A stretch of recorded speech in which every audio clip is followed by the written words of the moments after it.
Thank you అండి అందరికీ. First of all నా కెరీర్ సంబంధించి కానీ నా సినిమాకి సంబంధించి కానీ థ్యాంక్స్ చెప్పాల్సింది రాజమౌళి గారికి.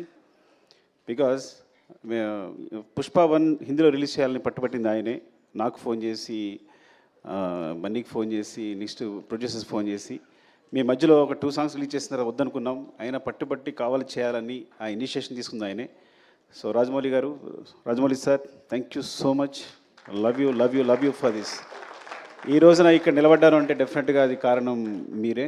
ఎందుకంటే నేను ఒక మాట అన్నాను ఆయనతో, అది కాదు సార్ నా సినిమా పాన్ ఇండియా కాదంటే, నువ్వు పాన్ ఇండియా రిలీజ్ చేస్తే అది పాన్ ఇండియా సినిమా, రిలీజ్ అయిపోతే తెలుగు సినిమానే. So separate pan India cinema అనేది ఏది లేదు, నువ్వు రిలీజ్ చేయన్నారు ఒక మాట అన్నారు.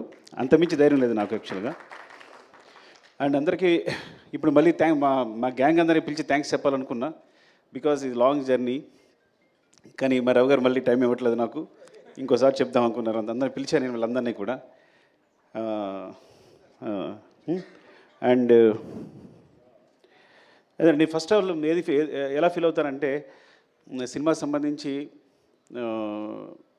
అంటే మనిషికి ఆనందాన్నిచ్చేది చాలా ఇంపార్టెంట్ థింగ్ ప్రపంచంలో ఏదైనా. ఫర్ ఎగ్జాంపుల్ చెప్తాను, ఒక ఫ్రెండ్, నేను చిన్నప్పటి నుంచి వాడిని చూసుకుంటున్నాను, జాగ్రత్తగా అన్నీ ఇస్తున్నాను, అన్నీ చేస్తున్నాను, నాకు కూడా ఉంటాడు.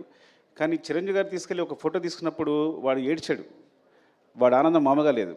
అంటే ఎవరైతే ఆనందాన్ని ఇస్తారో వాళ్ళు చాలా, అంటే హీరోస్ని ఇంత స్థాయిలో నిలబెట్టి అందరూ ప్రతి హీరోని ఇలాగా కొలుస్తున్నారు చూస్తున్నారంటే వాళ్ళు ఇచ్చే ఆనందం అనమాట. అంటే మాకు ఇంత ఎంటర్టైన్మెంట్ ఇస్తున్నాడు, అఫ్కోర్స్ వాళ్ళు మనీ పెట్టి కొనుక్కొని కూడా నాకు ఆనందాన్ని ఇస్తున్నారని పూజిస్తున్నారు, ఆరాధిస్తున్నారు. సో అందుకని ఈ ప్రపంచంలో అంటే నేను ఎందుకు ఇప్పుడే ఫీల్ అవుతానంటే, కేవలం ప్రతి ఫ్రేమ్ ఎంటర్టైన్మెంట్తో నింపాలి. థియేటర్కి వచ్చినప్పుడు 3 అవర్స్ అన్నీ మర్చిపోయి మొత్తం నా ప్రపంచంలో ఉండాలి అని ఈ సినిమా ట్రై చేశాను యాక్చువల్గా. సో దానికోసం నేను నా టీం అహర్నిశలు కష్టపడ్డాం. Of course it's a business, it's complete business. But ఆ బిజినెస్లో కూడా నా క్లారిటీ, నా ఫెయిర్నెస్ ఏంటంటే, ఈ బిజినెస్లో కూడా నేను వచ్చిన వాడికి ఫ్రేమ్లో ప్రతి ఫ్రేము ఎంటర్టైన్మెంట్ నింపాలి, వాడిని ఎంటర్టైన్ చేయాలని ముఖ్య ఉద్దేశంతో చేశాను. అండ్ ఎవరితో అందరి గురించి మాట్లాడిన టైం లేకపోయినా కానీ జస్ట్ మై టీం మళ్ళీ